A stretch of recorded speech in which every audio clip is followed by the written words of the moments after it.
I couldn't breathe. Smoke rolled in under the door like a silent snake, thick and black, licking the carpet. My throat burned. My eyes screamed. I lunged for the window. It wouldn't open. I tried the next, nailed shut. Then the next, same thing. Fresh nails, fresh wood. And that's when I knew. This wasn't an accident. They wanted me to die. The fire alarms never rang. Later they told the firefighters they malfunctioned, said they'd tried to save me, even cried for the cameras. But 911 had already heard the truth. The dispatcher's voice shook as she played it back.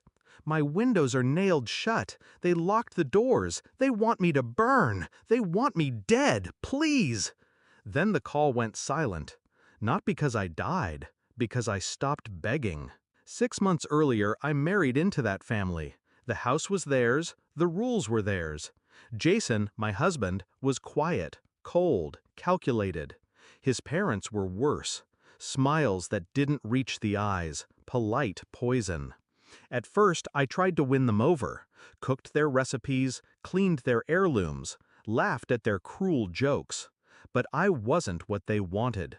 They wanted someone who'd stay silent. I never learned how. The change came slow. Jason started locking rooms, gaslighting me, moving things, blaming me. His mother once whispered, "A good wife doesn't ask questions. She thanks her husband for answers." I stayed quiet. Until I saw the will. He'd changed it. Everything I owned, my savings, transferred jointly, without my signature. I hired a lawyer in secret, quiet, careful.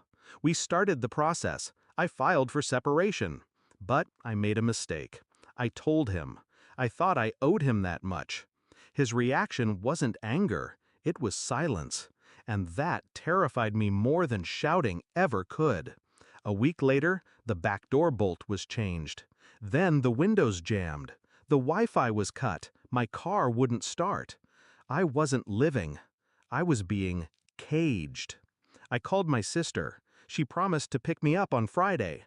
But Friday never came, because the fire started Thursday night. I'd cooked dinner, lasagna, garlic bread, left the oven on low. I went to bed early, stomach twisted, heart racing. The door creaked open around midnight. I heard it. Then footsteps. Then the faint click of the front door locking from the outside. When I woke again, smoke. I wrapped a towel around my face, grabbed my phone.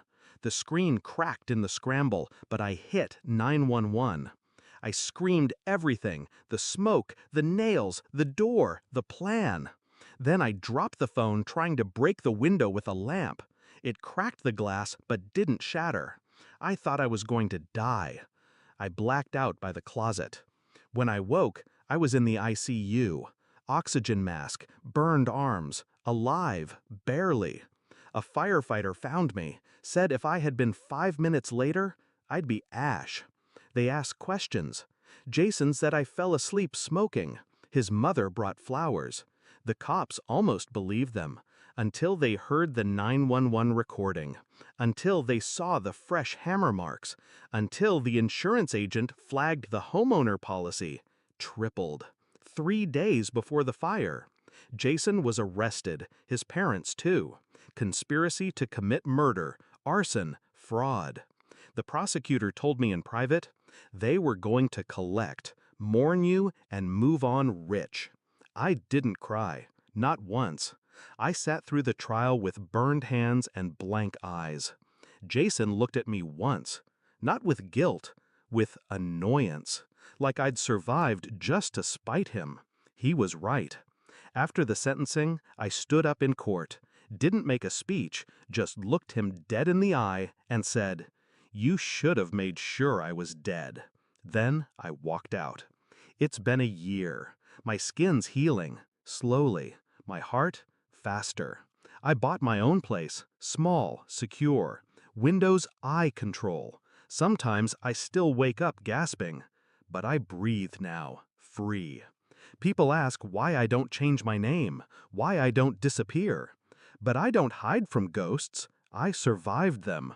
And now, every time someone Googles his name, They find me, my story, my voice, my survival. He tried to silence me with smoke. I answered with fire, and I'm still burning.